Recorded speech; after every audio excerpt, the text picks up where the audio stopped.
नमस्कार दर्शक बंधु शुभ सकाळ। आज हूँ 3 तारिख जून मास सोमवार। चलतु जाना देश विदेशर किसी गुरुत्वपूर्ण कच्चा बच्चा खबर।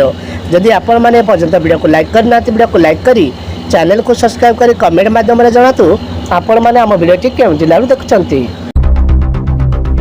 एबे आंचलिक पानीपाग विज्ञान केन्द्र जहाँ सूचना मिलूँ आज ये भिजाइब वर्षा 11 जिला को अलर्ट करिछि।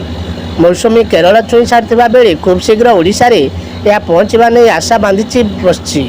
गत 2 दिन मध्य राज्यर केतेक स्थान में कोहला पाग जो तापमात्रा परिवर्तन घटी। यह सत्वे अधिकांश स्थान में गरम गुळुगुळी संतुली होती राज्यवासी। पाकिस्तान बांग्लादेश ठारू भारत में पेट्रोल महंगा। दर्शक बंधु आप जानिले आश्चर्य होइजिबे। पड़ोसी पाकिस्तान और बांग्लादेश ठारू भारत में पेट्रोल दर महंगा। विश्व में दक्षिण अमेरिकीय राष्ट्र लिबिया रे प्रचुर मात्रा रे अशोधित तेल उपलब्ध होता है। से सेठारे पेट्रोल दाम सबुठु कम रही है। किंतु एबे चित्र बदली जाइए। वर्तमान विश्वर सबुठु कम दाम रे पेट्रोल ईरान रे उपलब्ध होउछि। महिला मानक अकाउंट को आसिबो 1000 टंका। जारी रखतु महिला को सरकार विभिन्न योजनार प्रचलन करछन्ति जहाद्वारा से माने आत्मनिर्भरशील हो पारछन्ति। ऋण ठारू आरंभ कर मागणा ट्रेनिंग प्रदान करा जाइछि महिला मानकु। तेबे आज आम एपरि एक योजना विषय में आलोचना करिबा जहाद्वारा महिला माने प्रति मासरे 1000 टंका प्रदान करा जाइछि। नुआ योजना बैंक अकाउंट रे जमा हेबो 1000 टंका। जनधन बैंक अकाउंट धारक पई खुशी खबर आनिचंदी सरकार। जदि आपण कोनोसी सरकारी बैंकर खाता खोलिथिबे तेबे जानतु आपणकर लॉटरी लागिला। एही भली अकाउंट पई सरकार केउ योजना आनुचंती ता आमे विस्तार रे कहिबो।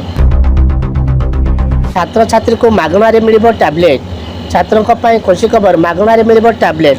सरकारी विद्यालय में पढ़ुथिबा प्रभावशाली छात्र छात्री को टैबलेट बंटन पई प्रस्तुति आरंभ होइछि। प्रतिभाशाली छात्र मानक टैबलेट बंटन करा जिवो। एही परिप्रेक्षी में शिक्षा विभाग द्वारा समस्त प्रस्तुति आरंभ होइछि। आमर प्रिय मोदी प्रधानमंत्री मोदी शेष होला तपस्या 48 घंटा पर ध्यान में उठिले प्रधानमंत्री। समाप्त होला प्रधानमंत्री नरेंद्र मोदी तपस्या। आज तमिलनाडुर कन्याकुमारी शांत उपकूल 45 घंटा पर ध्यान समाप्त करिसंती मोदी। कन्याकुमारी से स्थान में प्रथम स्वामी विवेकानंद ध्यान करथिले। से जगार ही से विकसित भारत तथा आध्यात्मिक भारतर स्वप्न देखिथिले। आज अंतिम भोट चलतिबा बेले प्रधानमंत्री तपस्या पूर्ण होइछि।